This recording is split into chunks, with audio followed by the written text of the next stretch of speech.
The air in the presentation chamber was a lie. It smelled of nothing, a sterile, calculated void designed to soothe, but it was the olfactory equivalent of a scream held just behind the teeth. Elian felt it in his lungs, a cold friction against the delicate membranes that knew instinctively that air was meant to carry the story of the world.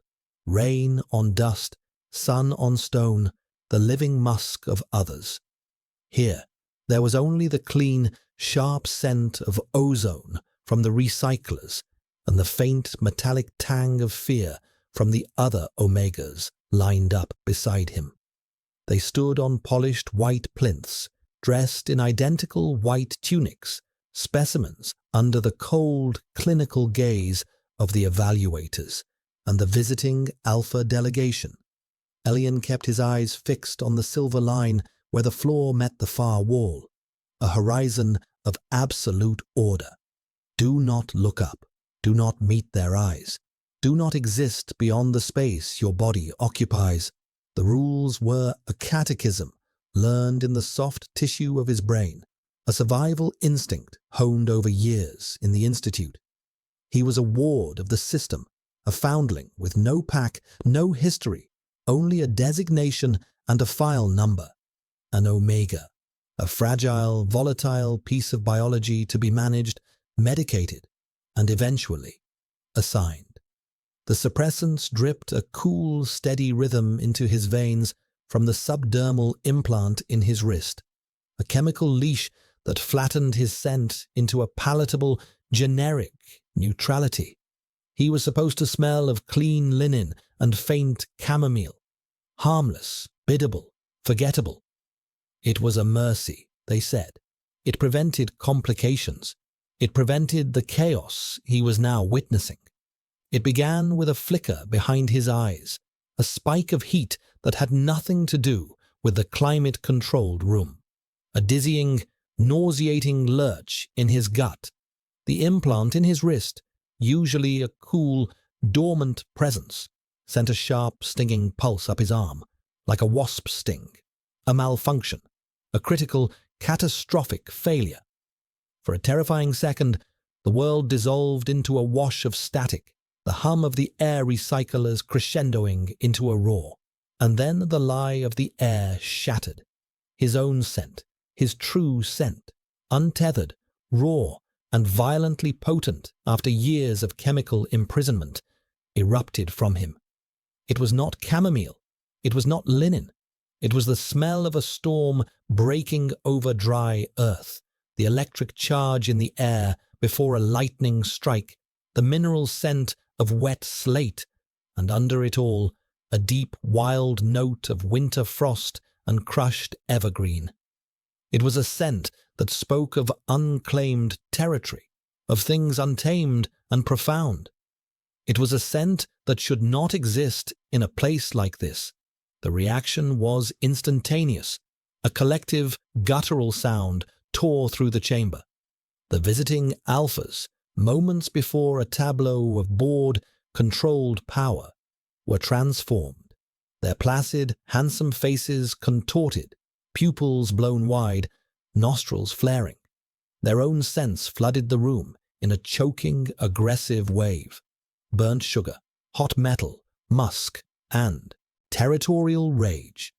They strained against an invisible line of decorum, their bodies coiled springs of sudden predatory instinct. They were from the Onyx Ridge Pack, a delegation known for its discipline and rigid hierarchy. But biology was a ruthless master. The Institute evaluators, mostly betas in grey uniforms, panicked. Their voices rose in sharp, clipped commands that were utterly ignored. Two of the younger alphas from the delegation broke ranks, surging forward with a low growl rumbling in their chests. They were not looking at him as a person. Their eyes were fixed on him as if he were a destination, a prize, the violent culmination of a hunt. Elian stumbled backward, his heel slipping off the edge of the plinth. He hit the floor hard, the impact jarring up his spine. His breath hitched, a thin, useless gasp. He scrambled backward on his hands and heels, the smooth floor offering no purchase, his white tunic a beacon against the stark white. The alphas were closing in, their shadows falling over him like nets. Panic was a physical thing, a cold liquid flooding his chest, drowning him. He saw their faces, the hunger there, the complete erasure of anything but instinct. This was the chaos the suppressants were meant to prevent. This was the horror story whispered in the dormitories at night. This was the end. He squeezed his eyes shut, a pathetic, final act of defense. A wall of his own making against the inevitable. And then a new scent cut through the cacophony. It was not hot and aggressive like the others. It was cold, sharp, and absolute. It smelled of ozone after a blizzard, of deep, unmoving stone, of the vast, silent authority of a winter mountain. It was a scent of dominance, so pure and controlled, it felt like a physical pressure, a change in the very gravity of the room.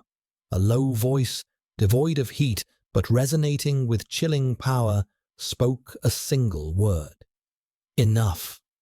The word was not shouted. It was barely more than a murmur, yet it struck the charging alphas like a physical blow. They froze, muscles locked, the predatory haze in their eyes flickering with sudden, shocked clarity and a dawning fear. They turned, their posture shifting from predator to subordinate in a fraction of a second. Elian opened his eyes. A man stood between him and the others, his back to Elian. He was tall, dressed in a perfectly tailored black coat that seemed to absorb the light around him. He hadn't moved quickly, yet he was simply there. He was the source of that impossibly cold, dominant scent. Kalen, the pack alpha of Onyx Ridge. Elian knew the name, the face from the delegation briefings, a man spoken of in whispers, a leader who had forged his pack into a monolithic force of will and order. He turned his head slightly, and his profile was carved from granite and shadow. He did not look at the alphas he had just halted.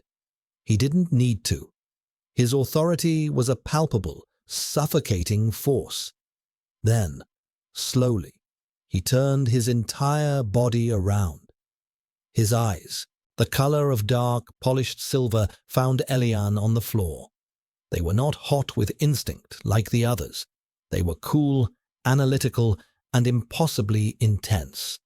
It felt less like being seen and more like being scanned, every secret terror catalogued and filed away. He took a step toward Elian, his expensive leather shoes making no sound on the polished floor. Elian flinched, pressing himself against the wall, trying to find some purchase, some way to burrow into the unyielding material. The alpha knelt, not with subservience, but with the fluid, deliberate grace of a predator lowering its head to drink. He was still several feet away, respecting a boundary Elian hadn't known he possessed. The air around him was a bubble of calm in the storm of roaring alpha pheromones.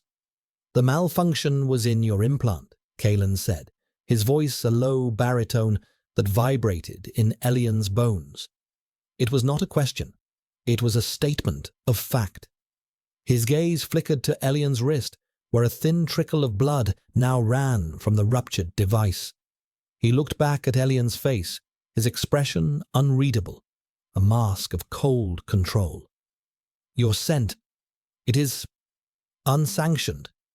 Elian could only stare, his throat locked tight. He was a trapped animal, and the apex predator had just entered his cage, dismissed the lesser threats, and was now observing him with a quiet, unnerving curiosity. The world narrowed to the space between them, to the scent of winter and stone, and the terrifying, incomprehensible calm in the silver eyes of the man who held the chaos at bay. The transfer was an exercise in silent, brutal efficiency. Alpha Kalen did not negotiate with the Institute's director, he informed him. His voice, still low and measured, carried the weight of an edict. The Omega is compromised. My pack is implicated. The situation is now under my jurisdiction. He used words like compromised and situation, as if Elian were a security breach, a spill of hazardous material. The director, a portly beta with a sheen of sweat on his upper lip, sputtered about protocols and jurisdictions, his authority dissolving like sugar in water against the cold granite of Kalen's will. Kalen simply looked at him, one eyebrow raised a fraction of an inch, and the director fell silent, nodding his assent with a series of jerky, puppet-like movements. Elian was not asked. He was not consulted. He was lifted to his feet by two of Kalen's betas, their hands firm but impersonal on his arms. They flanked him, a human cage, as he was escorted from the presentation chamber. He didn't look back. The scent of his own unsanctioned storm still hung in the air, a testament to his catastrophic failure to remain invisible. He was now the opposite of invisible. He was a focal point, a problem, an object of intense, dangerous interest. The journey to Onyx Ridge was a blur of muted colors and humming silence. He was placed in the back of a black, armored vehicle with tinted windows that showed nothing of the world outside. The interior smelled of Kalen, that cold stone and ozone scent, and clean leather. The Alpha himself sat opposite him, his posture immaculate, his silver eyes occasionally flicking toward Elian before returning to a data slate he held in one hand. He did not speak. The silence was heavier than any threat, thick with unspoken implications. Elian sat rigid, his hands clenched in the thin fabric of his tunic, his body thrumming with a terror so profound it had gone numb. He was moving from a sterile cage he understood to a dangerous, unknown one. He was the property of a man who had stopped his own pack from tearing him apart. But the motive for that protection was a terrifying, unreadable void. Was this a rescue, or just a more patient form of capture? They arrived at the Onyx Ridge compound as dusk bled purple and indigo across the sky. It was not a home. It was a fortress. Sleek, brutalist architecture of black stone and dark glass rose from the earth like jagged shards of obsidian. It was beautiful in a severe, intimidating way, a perfect physical manifestation of its leader. There were no gardens, only meticulously raked gravel courts and stark, leafless trees that looked like skeletal sculptures. The air here was different from the cities. It was clean but alive, carrying the scent of pine from a distant forest and the sharp, cold bite of high-altitude air. It also carried the scent of the pack, a complex, layered musk of dozens of alphas and betas, all underpinned by Kalen's dominant, anchoring scent of winter. It was overwhelming, a wall of sound to Elian's oversensitized nerves. He was led through silent, cavernous halls, his bare feet cold on the polished concrete floors. Pack members they passed would stop, their gazes locking onto him. He could feel their eyes on his back, a mixture of raw curiosity, resentment, and hunger. He was an anomaly, a foreign body introduced into a closed system. The betas who escorted him finally stopped before a heavy metal door and opened it with a keycard. They gestured for him to enter, their faces impassive. The room, an apartment, he realized, was luxurious. A wall of floor-to-ceiling glass looked out over a sheer drop, the valley below a tapestry of dark, moving trees. There was a low bed with crisp grey linens, a small seating area, an adjoining bathroom with dark slate tiles. It was a cage, but a gilded one. The door hissed shut behind him, the lock engaging with a heavy, final thud. He was alone. Elian stood motionless in the center of the room for a long time, listening to the frantic beat of his own heart. He walked to the window, pressing his palm against the cold, unyielding glass. Below, the world was vast and wild, but he was trapped hundreds of feet above it. He was safe from the pack, yes, but he was Kalen's prisoner. Later, how much later he didn't know, the door hissed open again. Kalen entered, carrying a tray. He placed it on a low table. On it were a bowl of steaming broth, a piece of bread, and a small, sealed container. "You need to eat," the Alpha stated, his voice calm. He gestured to the container. "These are oral suppressants, stronger than your previous dosage. They will need to be administered every 6 hours until a new implant can be synthesized." Elian stared at the tray, then looked up at Kalen. The Alpha stood with his hands clasped behind his back, a figure of absolute authority. He was offering sustenance, a medicine, the basic requirements of life. But it was the offering of a zookeeper to a new, exotic animal. Elian thought of the rules. Do not look up. Do not meet their eyes. He lifted his chin and met Kalen's silver gaze directly. The silence stretched. A small, almost imperceptible muscle feathered in Kalen's jaw. He had acknowledged Elian's silent defiance. He had not punished it. He simply watched and waited. The days that followed bled into one another, a seamless expanse of luxurious confinement. The apartment was his world, its 4 walls and the vast, indifferent view from the window, his only companions. He explored every inch of it, tracing the grain of the dark wood table with his fingertips, feeling the soft texture of the woolen blanket on the bed, counting the tiles in the bathroom.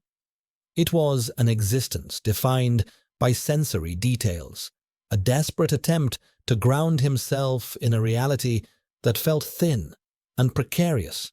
The silence was the loudest thing in the room. It was a living entity, broken only by the whisper of the ventilation system and the distant, mournful cry of some high-altitude bird outside his glass wall. He was fed 3 times a day by a silent beta who would place the tray inside the door and retreat without a word. The food was nourishing, even delicious, but it tasted of ashes in his mouth. He was a prize specimen, being kept in peak condition. For what? He did not dare to think. With nothing else to occupy his mind, memory became a treacherous landscape. He fought against it, but fragments would surface in the quiet hours before dawn. A flash of sunlight through green leaves, the scent of baking bread, warm and yeasty, not the sterile perfection of the bread he was given now. The rough, comforting texture of a knitted sweater against his cheek, a woman's voice humming a low, gentle tune. He couldn't form a complete picture, only these sensory shards of a life before the Institute. A life where he was not a designation. A life where he had a name that was not just a file header. These flashes of memory were agonizing, a reminder of a warmth he could no longer feel. They were the ghost of a freedom he hadn't known he'd lost until it was gone. They were the reason he couldn't let himself break. He had to survive this. He had to find his way back to whatever that warmth had been. Kalen visited once a day, usually in the evening. His appearances were as punctual and unnerving as a clock striking a fateful hour. He would enter, his presence immediately shrinking the space, his cold, clean scent a stark invasion of Elian's small territory. He never stayed long. Their interactions were a stiff, formal ballet of observation and resistance. He would ask questions in his low, even tone. Did you take the suppressants? Is the room temperature adequate? Have you experienced any further side effects from the implant failure? They were clinical inquiries, the checklist of a scientist monitoring an experiment. Elian answered in monosyllables, keeping his eyes fixed on a point just over Kalen's shoulder. He would not give the alpha the satisfaction of seeing his fear. He would not be a subject who performed for his observer.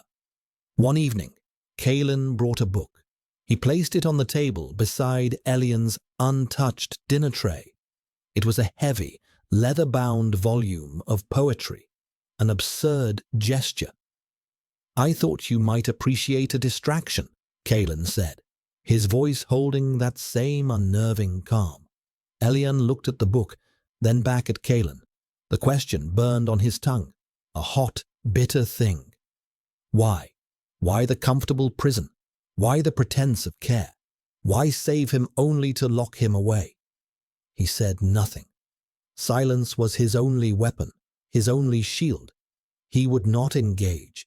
He would not play the part of the grateful captive.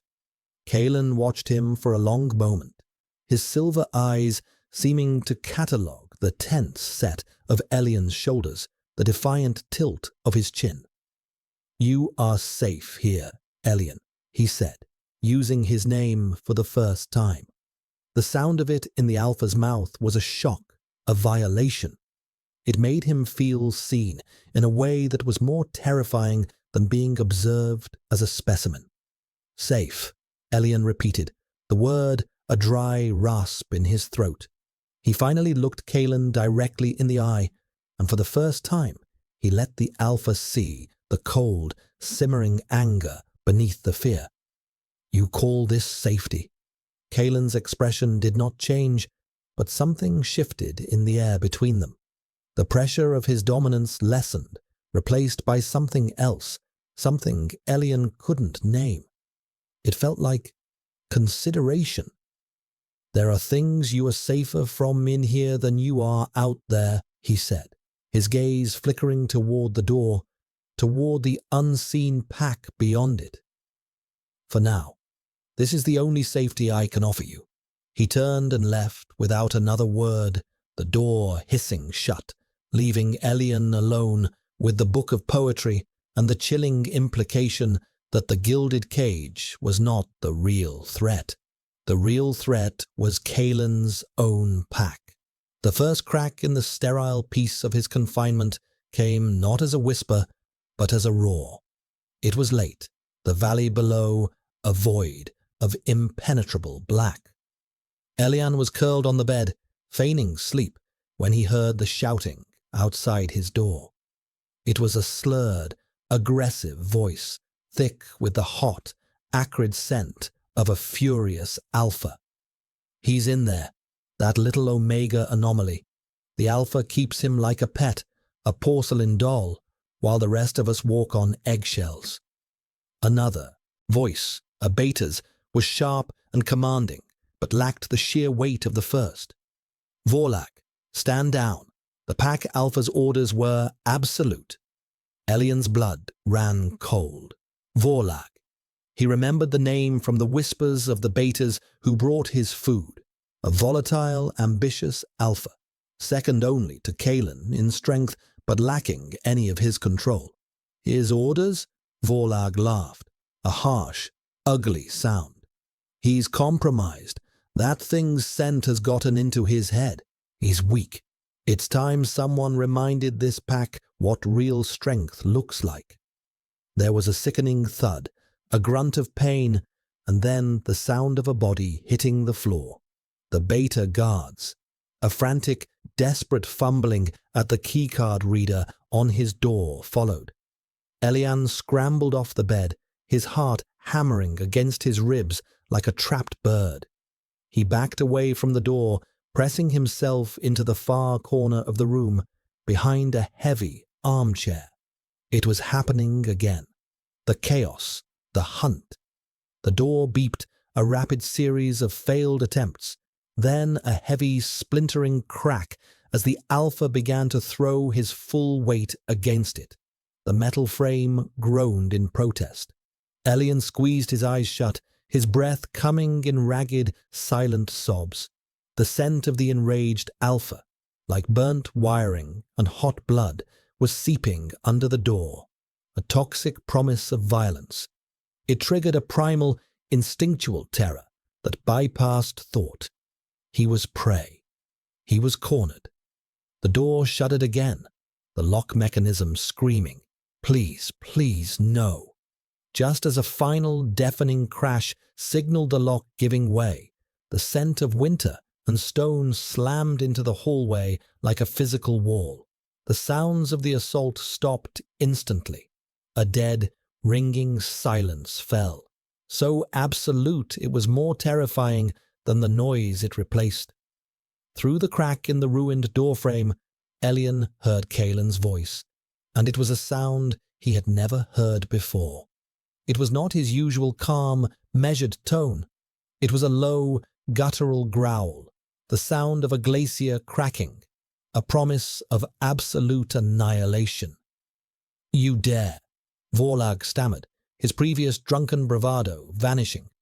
"Alpha, I was just—" "You were challenging my command. You were threatening what is mine." The words hung in the air, each one a death sentence. There was no sound of a fight, no grunts or blows. There was only a sudden, sharp gasp from Vorlag, and then a choked, wet noise. The overwhelming scent of Vorlag's aggression was instantly smothered by a tidal wave of Kaelin's dominance, so powerful it made Elian's teeth ache. It was the scent of an execution. The door swung open fully. Kaelin stood in the doorway, his form a black silhouette against the hallway light. He wasn't even breathing heavily. He took a step inside, his silver eyes immediately finding Elian huddled in the corner. Behind him in the hall, Vorlag was on his knees, head bowed, trembling violently, his scent now a pathetic, neutralized thing. Other pack members had gathered, their faces pale with shock and fear. Kaelin had not just defeated his challenger, he had psychologically broken him in front of them all, a chilling display of power that reasserted his rule beyond any question. Kaelin ignored them all. He walked to where Elian was crouched, his body shaking uncontrollably. The terror wouldn't stop. The near assault had ripped open the fragile composure he had so carefully constructed. Kaelin knelt in front of him, just as he had in the presentation chamber. But this time was different. The mask of cold control was gone. In his silver eyes, Elian saw a flicker of something raw, something that looked almost like fury on Elian's behalf. And beneath that, something else. Regret. "He did not touch you," Kaelin stated, but his voice was soft, laced with a tension that betrayed his calm posture. Elian couldn't speak. He could only shake his head, a tiny, jerky movement. Kaelin reached out, not with the authority of a pack alpha, but with a slow, hesitant gesture. He didn't touch Elian's skin. Instead, he unclasped the heavy black coat from his own shoulders and gently draped it over Elian. The coat was heavy, and it smelled intensely of Kaelin, of that cold, clean, safe scent of winter and stone.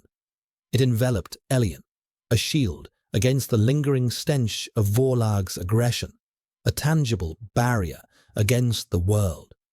Kaelin didn't leave. He simply settled back on his heels, remaining there in the quiet dark of the room, a silent, unmoving guardian. And under the weight and scent of the alpha's coat, Elian's trembling slowly, finally, began to subside. The incident with Vorlag shattered the sterile rhythm of Elian's confinement. The dynamic between him and Kaelin shifted. the invisible wall of formality between them now riddled with cracks. Kalen's visits became longer, less predictable. He still brought the evening meal, but now he would stay, sometimes sitting in the chair opposite Elian, in a silence that felt less like an interrogation and more like a shared vigil. He stopped asking his clinical questions. Instead, he began to talk. He spoke of the world outside the compound, of the unforgiving beauty of the mountains that surrounded them, of the complex politics of the city-states and the outlying wild territories. He spoke of history, of art, of stellar cartography. It was not idle chatter. Elian realized Kalen was testing him, plumbing the depths of his mind, searching for something beyond the terrified Omega he had rescued. He was looking for the person inside the designation.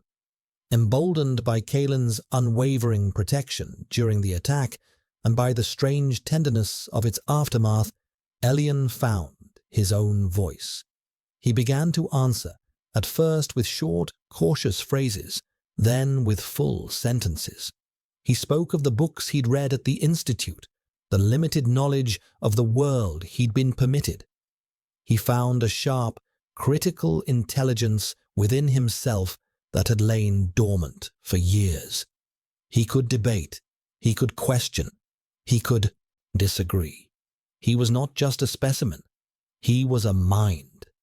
During one of these strange, quiet evenings, with the wind howling a lonely song against the glass wall of the apartment, Elian finally gathered the courage to ask the question that had been a constant, burning coal in his chest.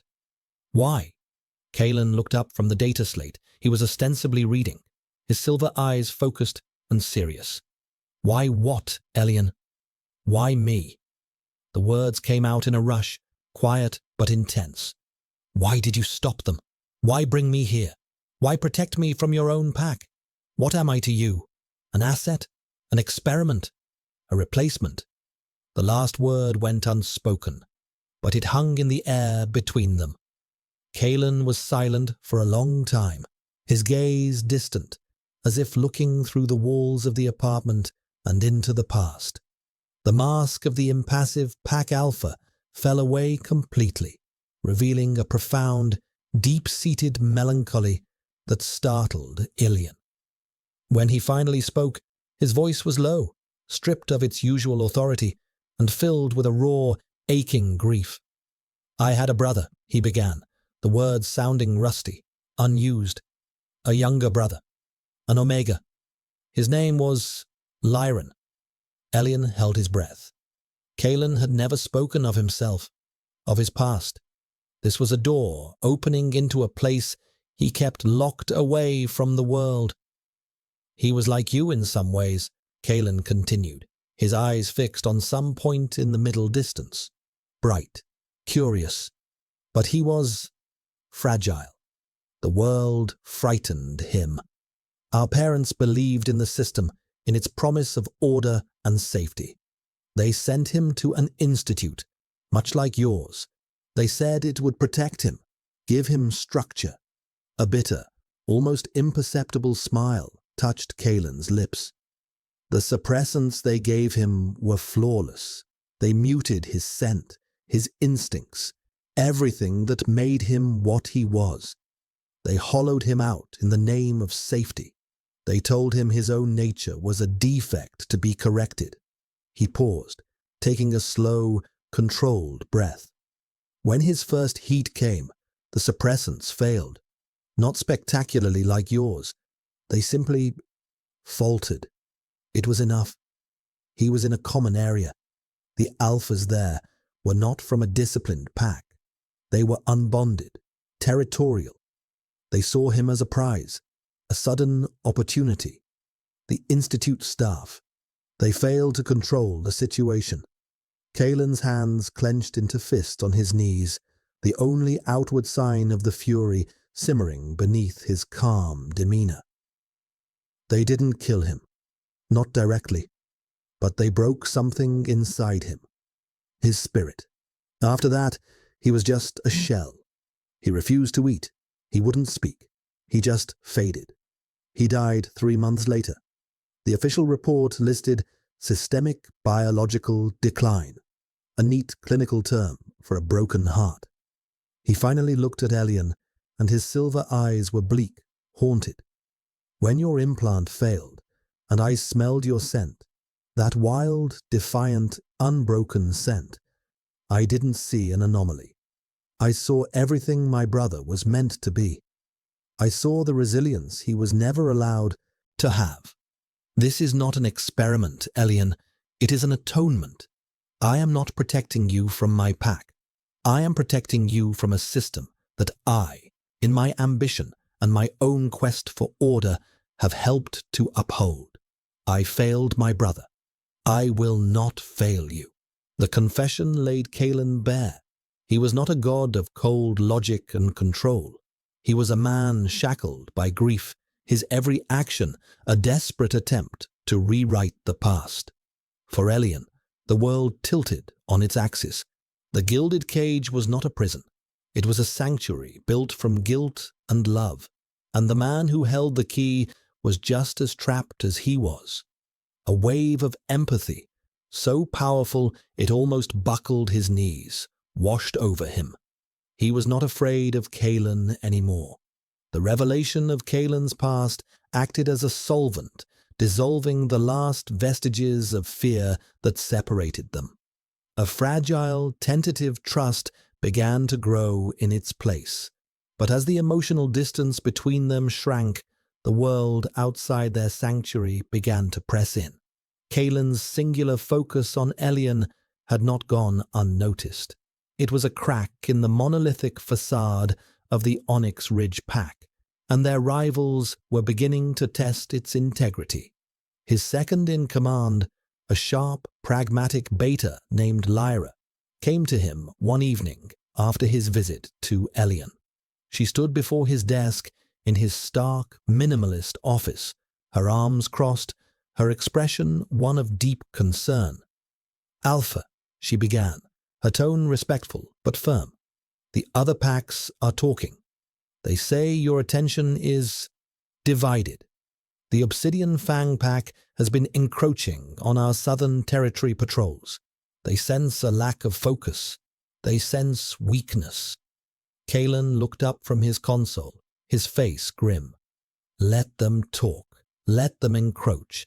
They will be reminded of our strength soon enough." "Will they?" Lyra pressed, her loyalty giving her the courage to challenge him. Vorlag's challenge, though misguided, gave voice to a sentiment that is festering within our own ranks. They see your protection of the Omega not as a strategic move, but as a personal obsession. They smell his scent on you when you leave his quarters. It is confusing them. It is destabilizing the hierarchy. She was right, and he knew it. The very foundation of his power was order and predictability, and his actions concerning Elian were anything but. Worse, the Institute, the faceless bureaucratic arm of the system, had begun sending encrypted inquiries. Status update on Asset 734. Request for timeline on reintegration. They were patient, but their patience had limits. He was defying the very machine he had sworn allegiance to. Meanwhile, a more intimate and far more dangerous crisis was brewing within the walls of the apartment. Elian's body, free for the first time from the long-term influence of the implant, was beginning to reset its natural rhythms. A deep, aching weariness settled in his bones. A strange, feverish heat began to build deep within him, a slow-burning fire that the oral suppressants could only bank, not extinguish. His heat was coming. He had read about it in sterile medical texts at the Institute, a biological imperative, a period of intense vulnerability and overwhelming instinct. It was described as a sickness, a temporary madness to be managed and contained. He had never experienced it. The thought was terrifying. His scent began to change, the notes of petrichor and frost deepening, sweetened by a new, heady fragrance like night-blooming jasmine and honey. It was a scent of invitation, of profound need. The suppressants were losing their battle. The scent clung to the air in his apartment, a constant, intoxicating presence. It made his head spin. It made his skin feel too tight. When Kalen visited now, the tension was a physical force in the room. The moment the door opened, the alpha would stiffen, his nostrils flaring almost imperceptibly. He kept a greater physical distance, his hands often clenched at his sides. Elian could see the struggle in the rigid set of his shoulders, in the minute muscle that ticked in his jaw.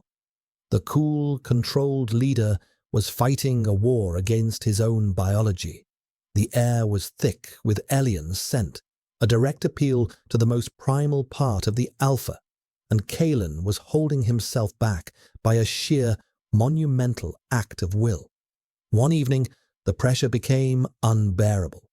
The heat inside Elian was a constant, distracting hum. He felt restless, his skin tingling, his thoughts hazy. Kalen stood by the window, his back to Elian, staring out into the night. "It's starting, isn't it?" Elian whispered, the words costing him a huge effort. Kalen turned slowly. His silver eyes were dark, turbulent, like a stormy sea. "Yes, the suppressants aren't working."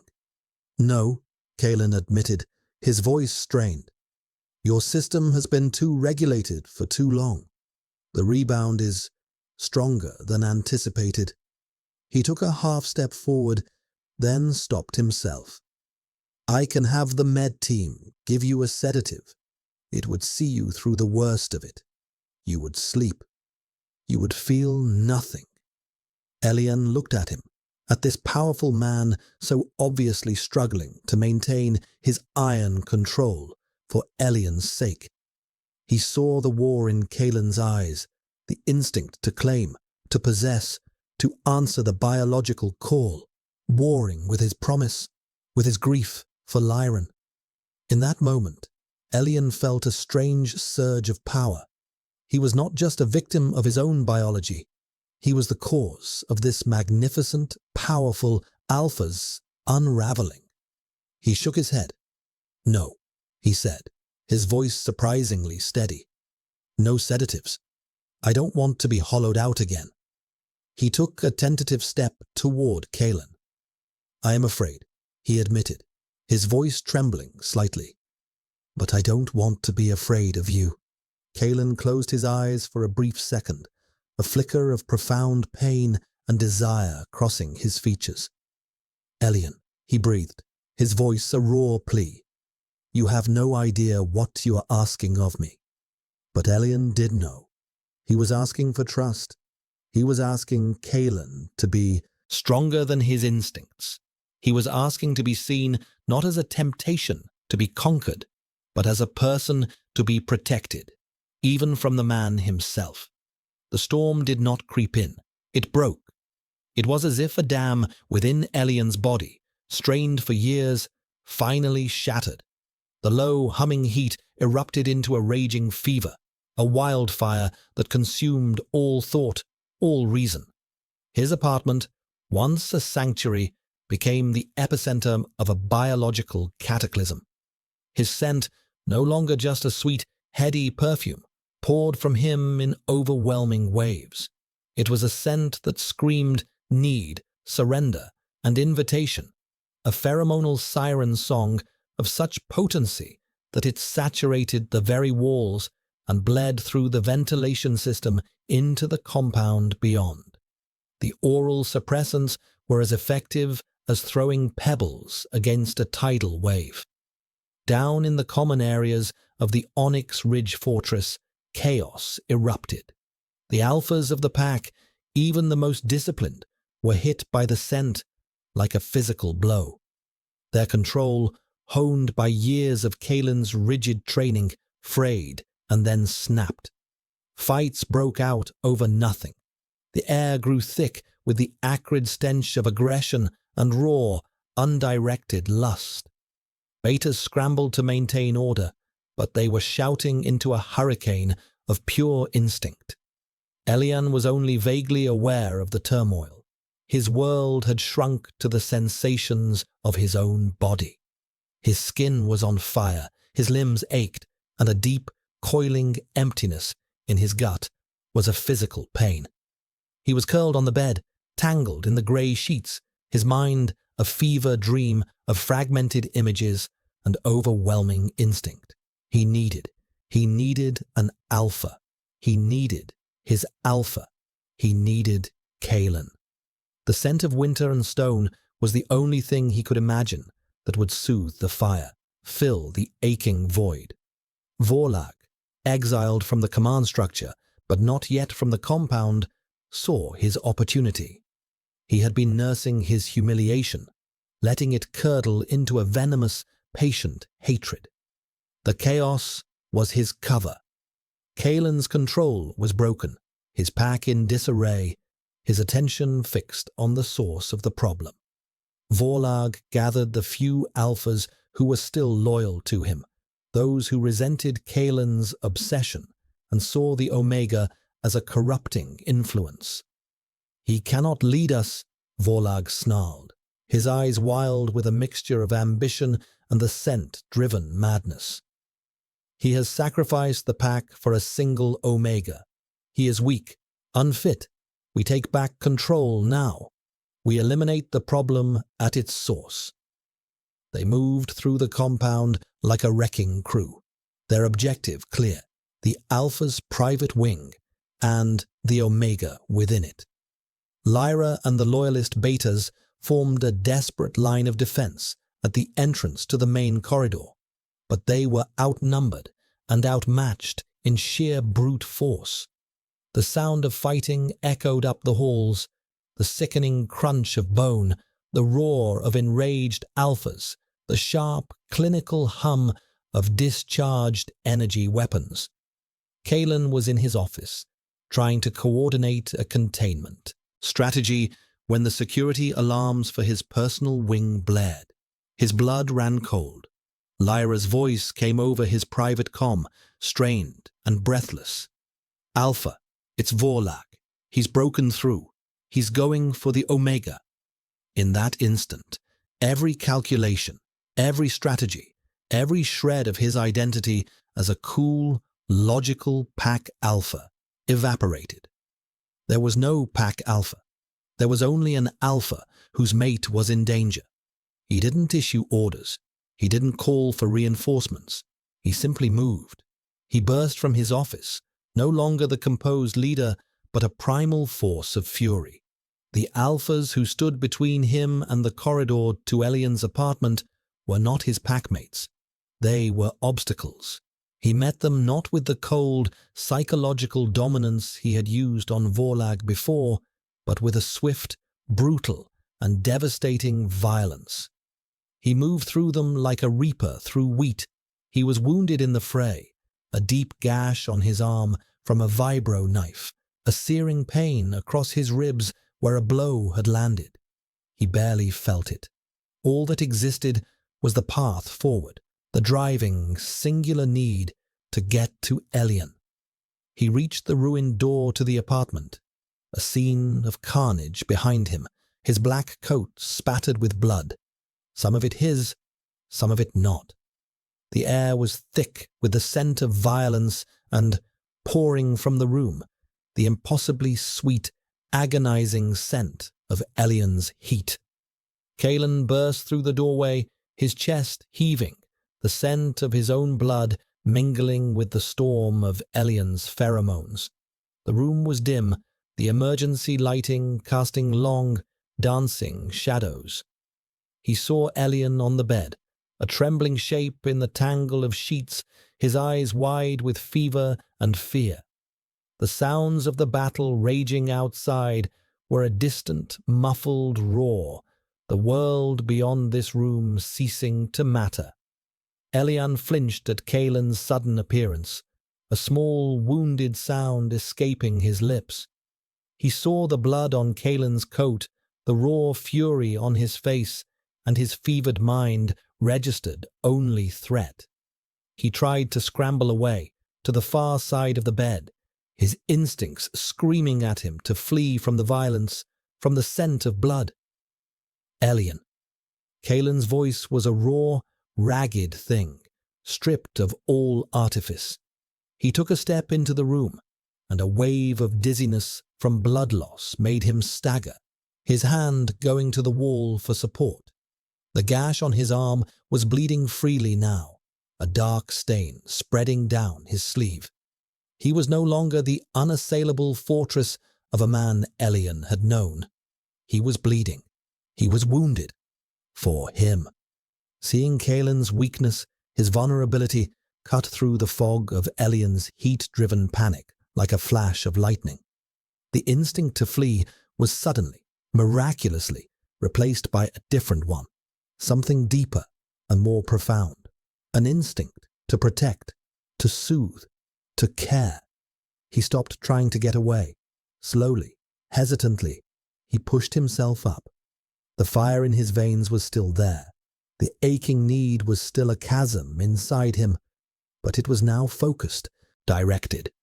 He slid off the bed and moved toward Kalen, his movements unsteady but purposeful.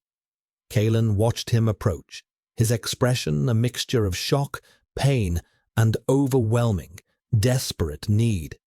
He was an alpha at the absolute limit of his control, wounded and surrounded by the scent of the one thing in the universe he both wanted and had sworn to protect. Elian reached him and didn't hesitate. He gently took Kalen's uninjured arm, his touch feather-light. He guided the larger man toward the small seating area, his actions full of a quiet, determined authority that belied his own state. Kalen let himself be led, sinking heavily into the chair, the fight seeming to drain out of him all at once, leaving only a profound exhaustion. Elian looked at the bleeding gash on Kalen's arm. Without a word, he went into the adjoining bathroom and came back with a clean, white towel. He knelt before Kalen, just as the Alpha had knelt before him on two separate, terrifying occasions. He gently took Kalen's arm, his fingers brushing against the Alpha's skin. Kalen flinched, not from pain, but from the jolt of contact, a current of pure energy that arced between them. Elian began to clean the wound, his touch careful and sure. This was an act of care, not of submission. It was a choice. In the midst of the fire of his heat, surrounded by the echoes of violence, Elian was not a victim. He was a partner. He was an anchor. Kalen watched him, his stormy silver eyes filled with a dawning awe. He had fought to protect Elian from the world, from his pack, from himself. And now, here, in his moment of weakness, Elian was protecting him right back. The last of Kalen's iron control crumbled, not to instinct, but to emotion. A low, wounded sound escaped his throat, and he reached out with his good hand, his fingers burying themselves in Elian's hair. He tilted Elian's head up, and their eyes met.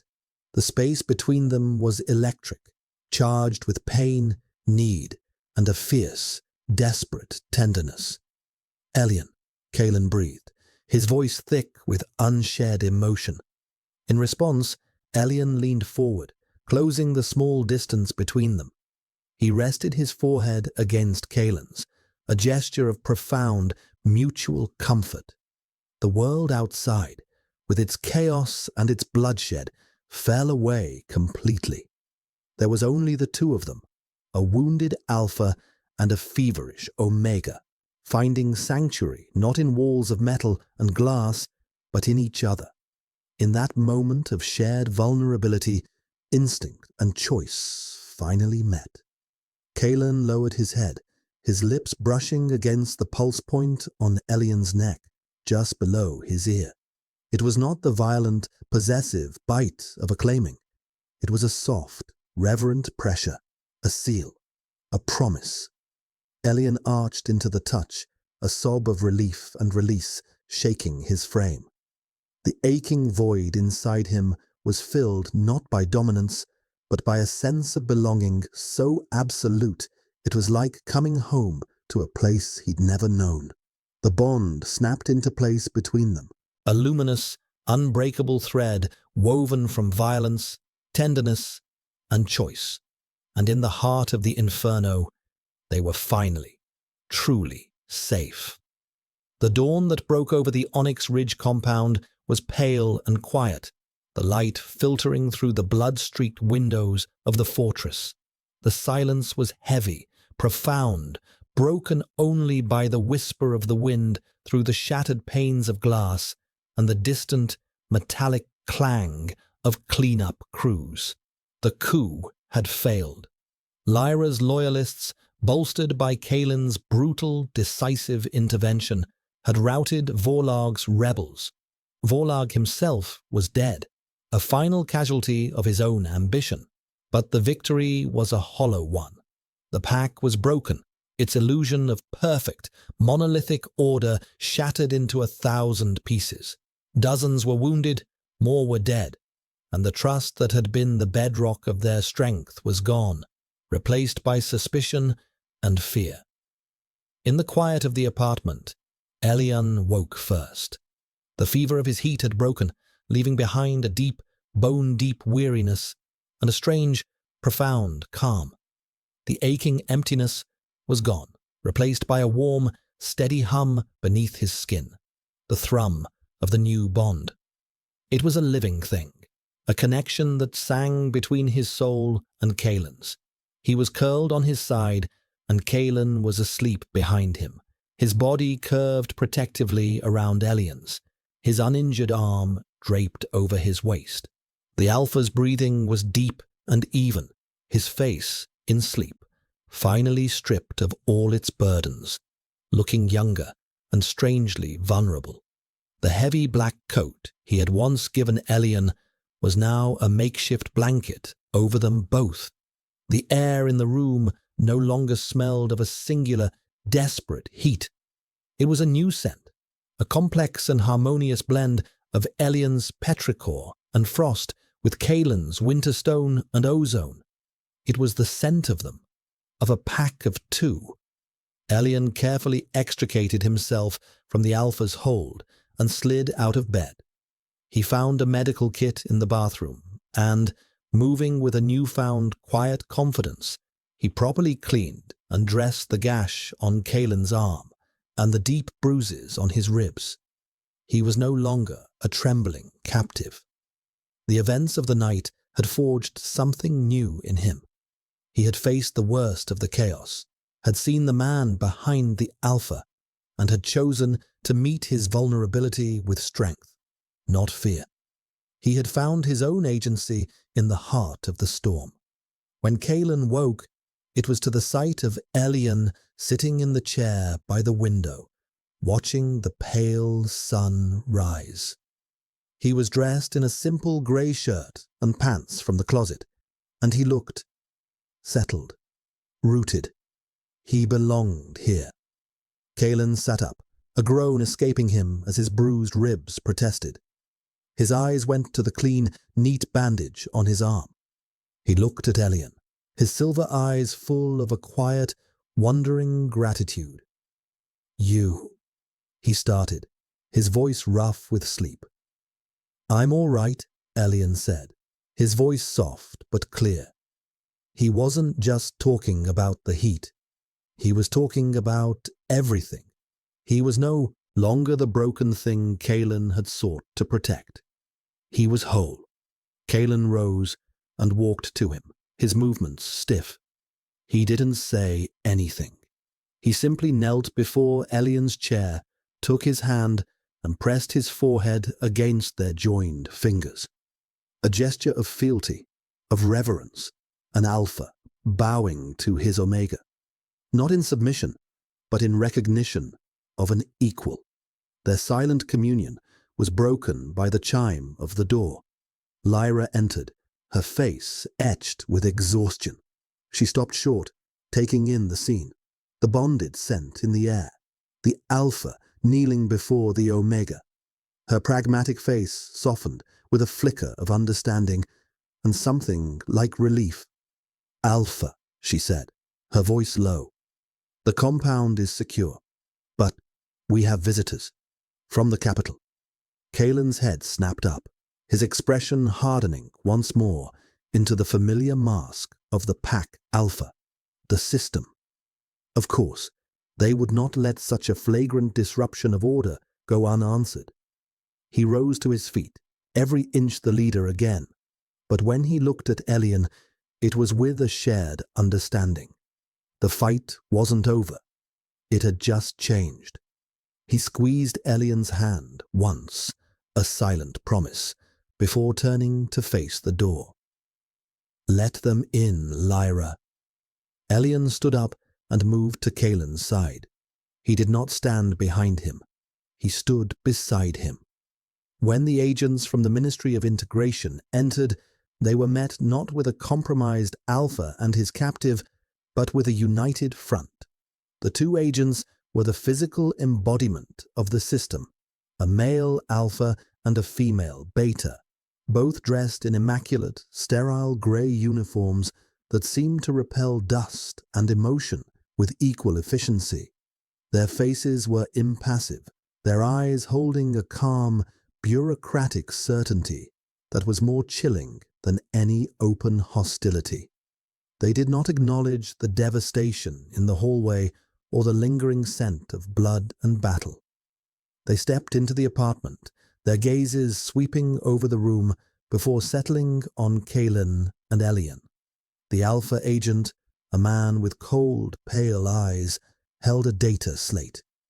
"Alpha Kalen," he began, his voice flat and devoid of inflection. "We have been dispatched to assess and rectify the security failure at this installation." "There is no failure," Kalen replied, his voice a low rumble of Arctic cold. "There was an internal challenge to my authority. It has been dealt with." The Beta agent, a woman with her hair pulled back in a severe, tight knot, gave a thin, dismissive smile. "The internal challenge was a direct result of your irregular handling of Asset 734, she said, her gaze flicking to Elian with distaste. "An unregistered, unsuppressed Omega, inciting pack-wide biological chaos. A bond formed outside of sanctioned protocols. Your sentimental attachment has cost lives, destabilized a Priority 1 pack, and threatened regional order." The male Alpha raised his slate. "The Ministry has reached a decision. We are prepared to offer a full support package to rebuild Onyx Ridge. New recruits, resource allocation, political amnesty for the unfortunate events of last night." He paused, letting the offer hang in the air. "There is one condition." Kalen said nothing. He simply waited, his stillness more potent than any threat. "The asset must be relinquished," the Beta stated, her voice sharp and clinical. "He will be returned to the Institute for full neurological and biological reintegration. He will be sedated, his memory wiped, and his system stabilized with a permanent regulatory implant. He will be made safe. He will be made compliant."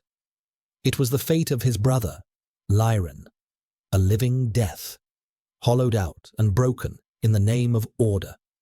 Kalen felt a cold, white-hot rage build in his chest, a fury so pure it was almost silent. This was the system he had served, this machine that broke beautiful, wild things and called it peace. He looked at Elian.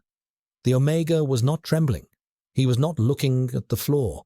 His gaze was fixed on the agents, clear and unafraid. There was a strength in him now that was as solid and real as the mountains outside. He had found his footing in the heart of the fire, and he would not be swept away again.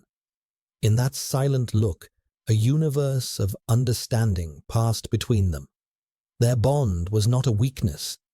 It was their greatest strength. Kalen turned his head back to the agents. The full, crushing weight of his dominance, held in check for so long, descended upon the room. It was not the hot, aggressive dominance of a lesser alpha, but the absolute, soul-freezing pressure of a force of nature. The beta agent took an involuntary step back, her composure finally cracking. The male alpha paled, his hand tightening on his slate. "No," Kalen said. The word was quiet, but it was absolute. It was the sound of a world turning, of an allegiance shifting forever. The beta agent's eyes narrowed. "Alpha Kalen, I advise you to reconsider. Defiance is not a sustainable strategy. The system has infinite resources. You will be declared rogue. You and what's left of your pack will be hunted. You will be erased." "Then we will be erased," Kalen said, his voice calm. He reached out and took Elian's hand, their fingers lacing together. A simple, profound gesture of unity. "This pack is no longer a tool of your system. It is a sovereign territory." "And he," Kalen said, his silver eyes boring into the agents, "is not an asset. He is not an experiment. He is the heart of this pack. He is my mate." The agents stared, their bureaucratic minds unable to process this utter rejection of their power. They had come with threats and ultimatums, expecting to deal with a compromised leader they could manipulate. They had found a king standing beside his consort, drawing a line in the sand from which he would not retreat.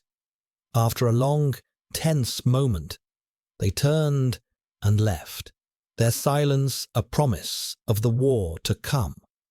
The final scene in the Onyx Ridge compound was not one of battle, but of departure. The great fortress of glass and steel, once a symbol of Kalen's power and control, now felt like a tomb, a monument to a life he was leaving behind. He and Elian packed little. A few changes of clothes, medical supplies, portable data slates, with what little untraceable funds Lyra could secure for them. They were abandoning everything. Lyra stood with them at the main gate, the loyal remnants of the pack watching from a distance. Her expression was grim, but resolute. "They will come for you," she said. "I know," Kalen replied. "Hold the ridge for as long as you can, then fall back to the northern pass. Rebuild on your own terms, not theirs." Lyra nodded, her gaze shifting to Elian. She gave a short, formal bow. "Be safe, Pack Omega." Elian met her gaze and inclined his head in return. "You as well, Lyra." The title, Pack Omega, no longer sounded like a brand. It sounded like a responsibility, one he was ready to accept. They walked away from the fortress, turning their backs on the city, on the system, on the entire ordered world. They headed south, toward the vast, unclaimed wild territories, a sprawling expanse of dense forests, treacherous mountains, and forgotten ruins where the system's authority was a distant rumor. They had no allies. They had a powerful, relentless enemy. Their future was a terrifying, beautiful unknown. As they reached the edge of the manicured gravel and stepped onto the soft, untamed earth of the forest path, Kalen stopped. He turned to face Elian, the morning light filtering through the canopy of leaves above, dappling them in gold and green. It was a mirror of their first meeting in the presentation chamber, a man of immense power standing before a vulnerable Omega. But everything was different. He was no longer a captor, and Elian was no longer a captive. "I protected you from my pack," Kalen said, his voice low and earnest, stripped of all its former coldness. "I protected you from myself." He reached out, his hand gently cupping Elian's cheek, his thumb stroking the soft skin. His silver eyes, once so guarded, were wide open, filled with a fierce, unwavering devotion. "Now, I must ask you to be more than my mate. Will you be my partner? Will you stand with me against the world?" Elian did not need to speak. His answer was in the brilliant, tear-bright clarity of his eyes.